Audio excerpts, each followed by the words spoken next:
Mencionaste a Jon Stewart. Ustedes dos tienen un poco de historia. No sé si lo has visto, pero él criticó bastante tus videos del supermercado y del metro. ¿Tuviste la chance de verlo? No, la verdad no lo he visto, pero me lo contaron. Por eso desvié la conversación al principio sobre cómo el precio de la libertad es vivir en suciedad y caos. Sí, básicamente pasó eso. En 2004, hace 20 años, Jon Stewart apareció en Crossfire, un programa que tú conducías. Y ese momento fue bastante inolvidable. ¿Puedes contar ese momento como tú lo recuerdas? Bueno, para mí, como te comentaba antes sobre cómo lleva tiempo asimilar y comprender lo que te sucede, o al menos eso me pasa a mí, no comprendí que ese era un momento particularmente significativo mientras estaba ocurriendo.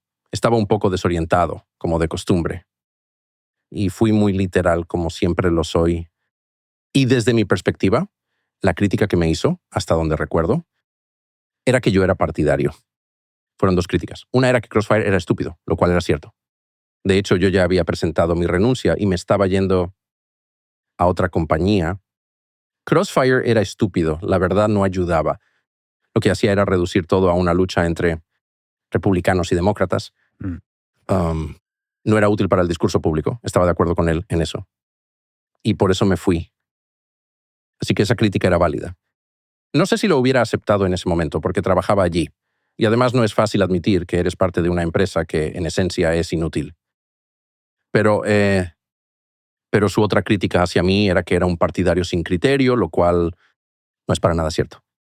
Él sí lo es un partidario sin criterio, pero yo no lo soy. Dejé de serlo cuando regresé de Bagdad al comienzo de la guerra de Irak y me di cuenta de que el Partido Republicano al que había votado toda mi vida hasta ese momento y que en general apoyaba, estaba promoviendo algo realmente malo que terminaría dañando a Estados Unidos, lo cual con el tiempo ocurrió. La guerra de Irak realmente perjudicó a Estados Unidos. Y me di cuenta de que había estado en el lado equivocado. Lo reconocí públicamente desde Bagdad. Se lo expresé al New York Times y lo dije en serio. Y al día de hoy lo sigo manteniendo. Así que llamarme partidario, mira, puedes llamarme estúpido. Puedes decir que estoy equivocado, muchas veces lo estuve, pero partidario, eso para mí no tiene sentido, simplemente porque no es cierto. Es todo lo contrario a la verdad. Así que, honestamente, no le di mucha importancia al asunto. Y bueno, él nunca me importó demasiado, así que para mí fue un payaso más haciendo circo en mi programa. Pero quedó grabado. Por cierto, eso sucedió justo cuando nació YouTube. Creo que ese fue uno de los primeros videos importantes de la plataforma. Entonces lo que pasó fue que se volvió viral y se difundió por todos lados de una forma que no era común en las noticias de cable.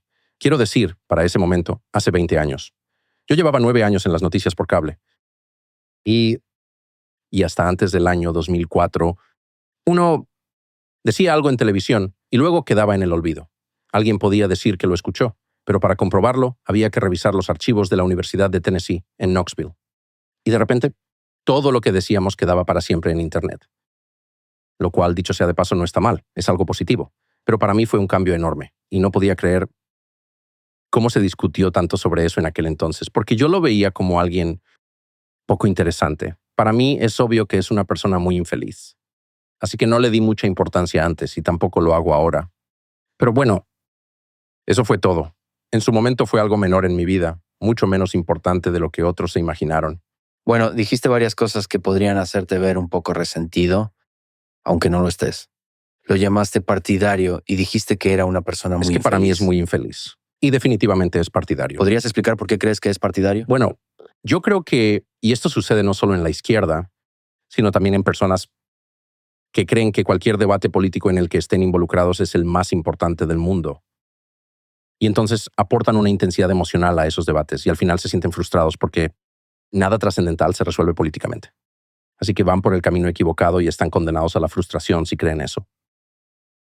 Y muchas personas lo hacen. Él claramente lo hace.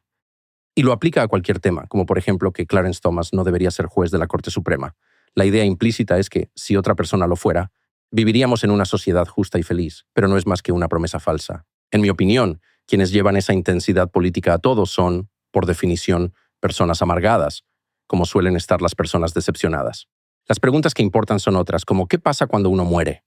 ¿O cómo se sienten las personas a tu alrededor? No son Las únicas preguntas de la vida, pero sin duda son las más importantes. Y si dedicamos demasiado tiempo a quién es elegido para algún cargo, no es que no sea relevante, claro que lo es. Pero no es una cuestión trascendental. Y siento que, bueno, él no es el único tipo amargado y tonto en Washington o en su entorno. Hay muchos. Y la mayoría son republicanos. Pero me pareció irónico. O sea, para mí todo es irónico, pero que un tipo que se hace llamar Boris me llame simpatizante de Rusia, me dio mucha risa. Como sabes, el verdadero nombre de Boris Johnson no es Boris. Se hace llamar Boris, que es su segundo nombre. Entonces, si te haces llamar Boris, no puedes acusar a alguien de ser defensor de Rusia, ¿verdad? Eso me parece gracioso. Aunque vea que a nadie más le cause gracia. Pero volviendo a Jon Stewart, sabes, él podría decir muchas cosas sobre mí, pero él es mucho más partidario que yo, entonces llamarme partidario es como, ¿qué? Seguramente él diría que no lo es, y que simplemente es un comediante que busca el humor y lo absurdo del sistema. Eso es una evasión. Él es una persona muy seria y comparte esta cualidad con muchos comediantes. Conozco a muchos comediantes. Conozco a una gran variedad de personas por haber trabajado tanto tiempo en esto, y muchos de ellos son muy serios con sus opiniones y tienen una intensidad emocional muy fuerte. Él pertenece a esta categoría. Eso es lo más ridículo. Sí, por supuesto que es un comediante. Seguro que puede ser muy gracioso. Tiene talento, de eso no hay duda, nunca lo he negado. Pero aquello que lo motiva son sus opiniones morales. Esto está bien, eso está mal.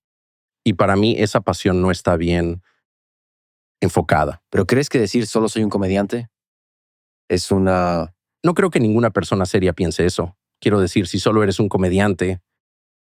Mira, no estoy diciendo que no haya dicho cosas estúpidas. De hecho, una de las más estúpidas que dije fue cuando él estaba en nuestro set dándome una lección.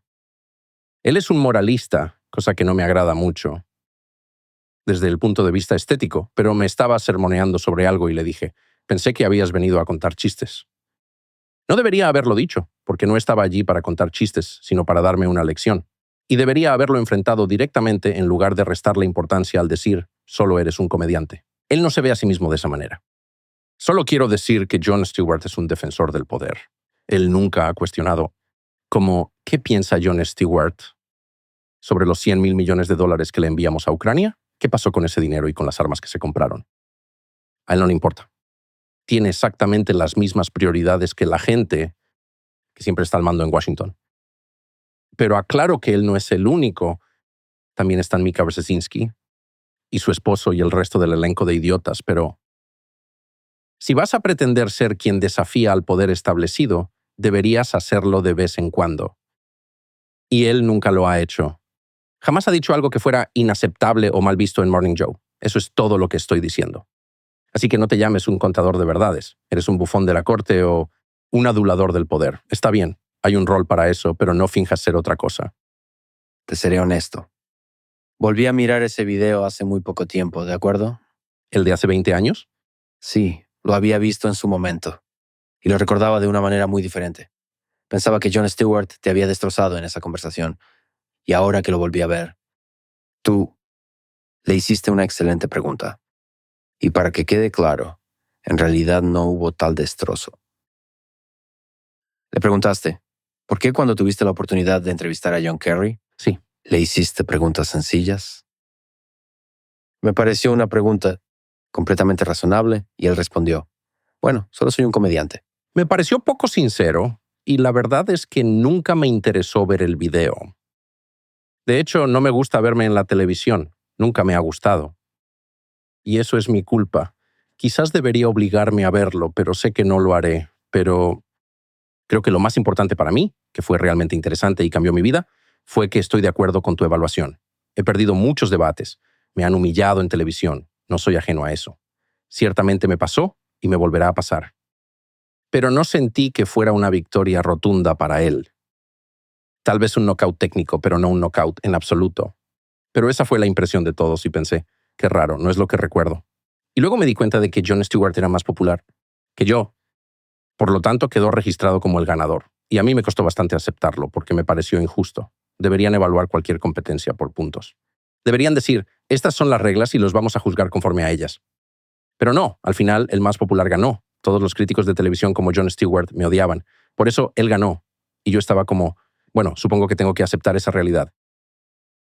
No me quedó otra opción. Tuve que aceptarlo porque no dependía de mí.